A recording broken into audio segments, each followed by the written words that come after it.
Hey guys, welcome to the Empire. We're your hosts, Ashley and Christian Lewis. So, okay, back on track. No. I like. Hey guys, welcome back. What's going on? What's going on? Welcome back to another episode of Lewis Empire. We back, baby. We're back. Thank you guys for all your questions and all your kind comments. We appreciate you guys. Okay, babe, what are we talking about today? Man, we're talking about marriage and relationships and how they make you a stronger parent. Absolutely. So how I even survived parenting autism or parenting our whole village is my relationship with my husband, and just keeping that, trying our best to keep that the first thing and check on each other, rely on each other, lean on each other to get through all the things parenting autism in children. So here we go. We're just going to share a few things that we are by no means any marriage professionals. We're not experts. No, we've been married 18 years and we try and work very hard on our marriage. So we're going to share just a few things that have been kind of our main things our whole marriage. Yeah. And any of you guys that are single parents out there, our hats go off to you. Yes. And, that in and of itself is a feat. And so we applaud you. And also, some of these things can be transferable. So if you have friends in your life, really, really good friends, aunties, sisters, whatever, you could take these things and run with them. So we're not trying to exclude anybody. Yes. So. Or if you're hoping to be married again one day or for the first time. Yep. So let's do this. Okay. Number one, we started from the beginning in our marriage and we've stayed true to it, is all our convos, all our little arguments, all our disagreements, we decided at the very beginning that they stay between us. Yep. And we don't talk about them with outside relationships or friends, especially family. Yeah, I think primarily family is what this point is about. Family is great and can be a support system, but sometimes most times they remember more and hold on to things a lot longer than you do. So you could have an argument, a spat or whatnot, and then 2-3 days later it blows over, but mom or dad or whoever definitely did not forget. So absolutely. Now, this doesn't apply to any kind of dangerous situation, abuse, things like that. That goes without saying. But we do keep our convos just between us, unless we have decided together, hey, let's talk to this couple about this, or hey, can I talk to my sister about this, or do you mind if I share because they've gone through this, I can ask them this question. So as long as we're in agreement and we just want to know who knows our business, you know what I mean? It's good. And it creates a foundation of trust. And I think obviously trust is the foundation. So it's good. That's a great point. I love it. Okay, number 2, this relates to our kids who love us so much and try and be with us at all times. But number 2, we keep our room our space. Mm-hmm. Our room is kind of we kind of deemed it sacred. Yeah. The kids, as you know, if you have children, their stuff is everywhere. They can take over the house. They can take over any space. And so one thing that is off limits to our kids is our room. Yep. They can come in our room. They have to knock. They obviously grab stuff. Sometimes maybe they'll get ready in there, but their stuff is not in there. Like when we come home at the end of a long day, especially for you, I think that's really important. When we walk in our room, it's our stuff. It's our space. Yeah.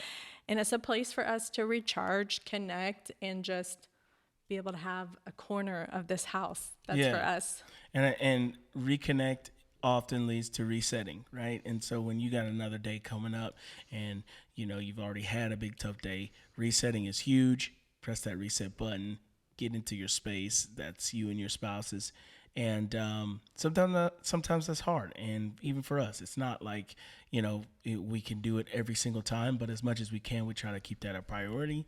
And then it kind of creates this thing where, the kids love to come into the room on, spending nights or whatever like that. Hey, can we spend a night in your room? It's a big deal, and so it's a very big deal. It then ultimately turns into a family thing when one wants to come in. It's all or nothing. So, yes, but it's fun. And it's also teaching them too. Like I want us to model healthy boundaries with them. Like we love y'all, but the space with Dad and I is ours. Yeah. And I want them to be able to model that for their kids grow up. And so this one time was really funny. We had a family competition and we were like, whoever is the winner gets to sleep in Mom and Dad's room. And you would have thought we said they won the lottery. They were like, what? Because it's like a special occasion. Yeah. Okay. Number 3, when we are in disagreement in front of the kids, not with our own personal stuff, but say a kid is like, hey, I want to go to this friend's house, and I say no, and he says yes at the same time. We're like, no, yes. And we kind of look at each other. We make sure if it has anything to pertain with our kids, that we, in front of them, we stay on the same page. Yeah. Now, I think if we're working out our own stuff in a healthy way, I like the kids to see us work through that. But if it pertains to them getting to do something, an answer, decision, if we're in disagreement, we'll be like, we'll be right back. We'll get back to you.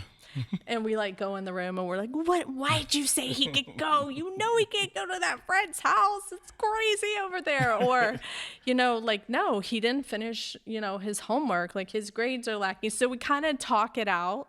Yeah. And we get on the same page. You said he a lot. Is it mostly to do with the boy? No, I didn't mean to say that. I guess England was in my head. But no, the girls too. Well, boys have different activities, I guess that's why I just defaulted to him. But because the kids are so discerning and very keen, and if they know that Mom and Dad are in disagreement, they kind of will push that hot button. So we kind of have to go in the room, we work it out, and then we come back out a united front. We're like, oh, okay, you can go, we both decided. And we try very hard not to play good cop bad cop. People say that in parenting all the time. We try and equally both. If we're bad cops, we're both bad cops. Yeah, we both are. If we're good, we're both like, yes, best day ever. But that has really helped our communication with our kids, and that they don't step into a space of our parenting decision. Obviously, there are certain decisions that are whole family, but for this, we try and keep that between us. Yeah. Again, keeping things between us. Okay, are we on 4? Yeah. Let's do it. Date days. Date days. Which I like date days because date nights sometimes suck. No, I'm joking. It's like, what? Hey, well, it's like Hold this. up. No, let me break it down.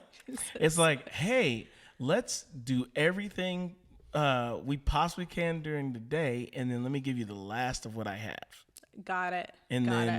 Inevitably, unless it's like a weekend and we know we're going to have some downtime, but even then it's hard.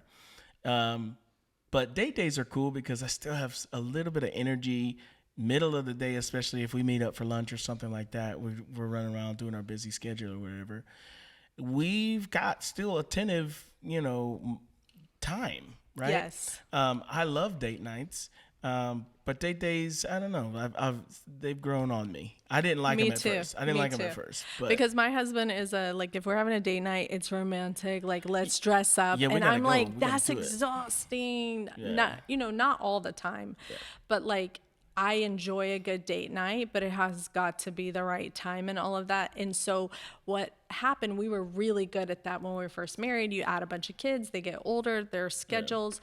So I think date nights, we kept missing them. And like what we found to we really try and set time aside every single week, which seems like a lot, or twice a week.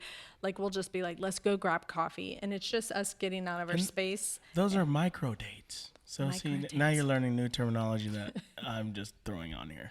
That you're making up. I'm Micro making it dates. as we go. No, but those have been good to connect because we're in a season of parenting where Ooh, I like it. we're in a season of parenting where every conversation that we're having is about where the kids have to be, what has to be done, what bill has to be paid, like Yeah. the yard people are coming. Like it's always managing. So sometimes we can feel like coworkers. Yeah. And so when we go on a date day, sometimes I'm like, do not bring up the kids. You can't. It's a forbidden law. I do not want to not talk about that. do I it. love them. I love them. Our whole life is given to them. That's what I'd say too. Force yourself to talk about something other than the kids or outside of the house. Talk about dreams, passions. We used to do, and we need to bring back just the list. And the list is, we wrote down, what's making you happy right now, currently, what's making you sad currently right now, what's, something that you're dreaming about, what's discouraging you, and like, And just what basically causes anxiety. it's almost right like an now. EQ test where you're going down the emotional spectrum and you're just really diving into your partner and trying to figure out where they're at. And so a lot of times it's hard to kind of muster up these new concepts on dating when you know the person inside out, backwards, Yeah. forwards. Like, I know your favorite color, bro. Like, we're not doing surface level. Date days, those have been really good. Or I would say just doing something fun. Yeah. Like we don't even have to. Sometimes I'm out of words. I just want to let's go bowling. Let's go axe throwing. Activity. Oh, That's axe like throwing. a California thing. My goodness. Axe throwing was an event. I would say something that's really helped our marriage recently Right. is we do like a once a week planning meeting, which these for me are torture because before we really started doing that, I'm like, I don't want to go away to like actually talk through, like get in the weeds of our life.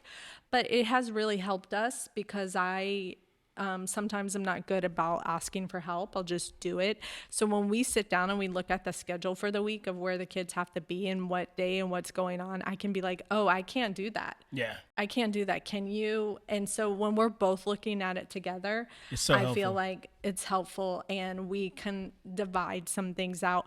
Or I can bring up like, hey, I am drowning in dishes and housework and laundry. Like, how can we set up a better process for that?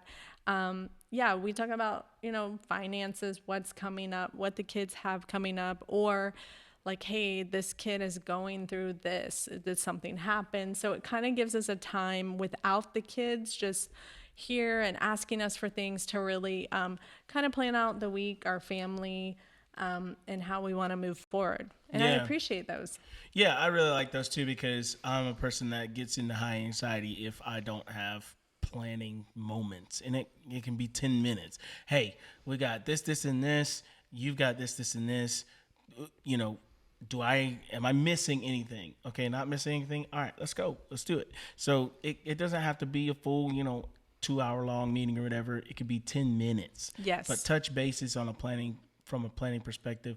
And if you're not, I feel like both of us are free spirits, but one is more free spirited than the other, then, help your free spirit person out. And then also, if you aren't the free spirited kind of person who kind of like flows and all that sort of stuff, be open to just having those 10-minute meetings. Cause sometimes if you're very like type A personality, you want to just drone on for 2 hours Yes. about planning. So I'm definitely the free spirit in our relationship. yeah. I'm like, what am I feeling today? That's how I'm going to parent. Okay, I'm going to go down 20 bunny trails. It makes for a good present mom, but Frolic in the field. not a good mom that gets stuff done. Yeah. Hey, You've balanced though. You yes, kill it. thank you. Yes. Thank you. And then standing shoulder to shoulder. Shoulder to shoulder. I said that very quickly. But I think that this point is super, super important. And it was something that I think we both kind of realized is when we're in conflict resolution and we're trying to resolve something that we disagree on wholeheartedly, we can look at a thing and treat it almost like look at the issue and treat it almost as if it's an inanimate object, and kind of separate it and bring it out of this space where it's like standing in between us. And so if you're face to face with someone and you've got this big disagreement that's blocking and walling up, you can't see past that wall. But if you, in all intents and purposes, step outside of the wall or beside the wall, you can see the person, and honestly transition and turn at the wall and look at the wall and realize the situation isn't don't take it super personal, right? And fight the thing that is the issue, as opposed to let the issue get in between you and your spouse. And so prime example of that is, Ash wants to do something on Thursday. I want to do something on Friday. And, I'm like, look, we need to do this. This is super important, and it gets to a point where we can't see eye to eye. We take a break, time out, and we literally say, hey, this thing is outside of us. Let's turn, let's face it, and let's look at it as if, that is the enemy.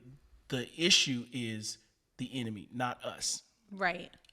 Yes. So actually, even sometimes with our body language, instead of facing each other and like you said, kind of working through an argument or disagreement, but like coming around beside you, shoulder to shoulder. Sometimes we have to do that just to remind our body language that, okay, we're standing side by side looking at this issue. It's not our issue, it's this issue.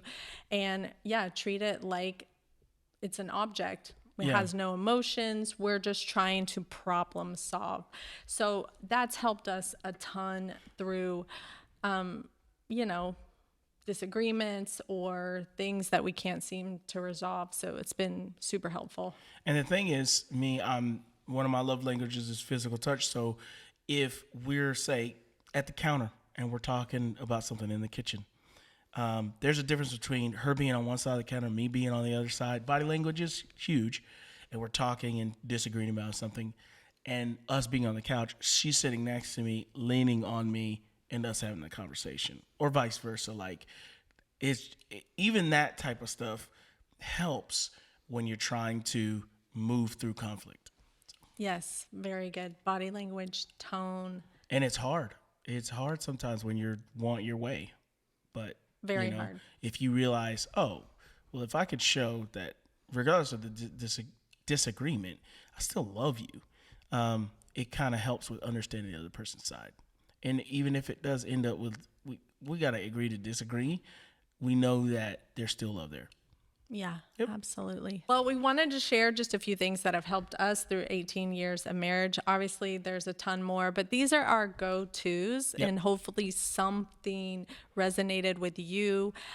These are the things that honestly help protect our marriage during parenting and through parenting autism, and all the things, and self-love and boundaries and protection, kind of boundaries with our own space in marriage. This is a relationship that I try to pour into first, and sometimes it gets the last thing because we have very vocal, passionate children.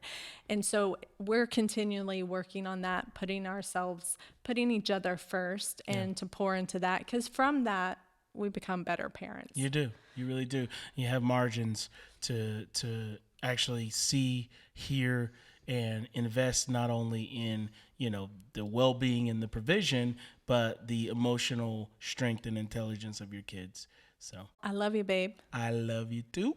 Well, I hope this podcast helped some of you feel a little less alone and a little more seen.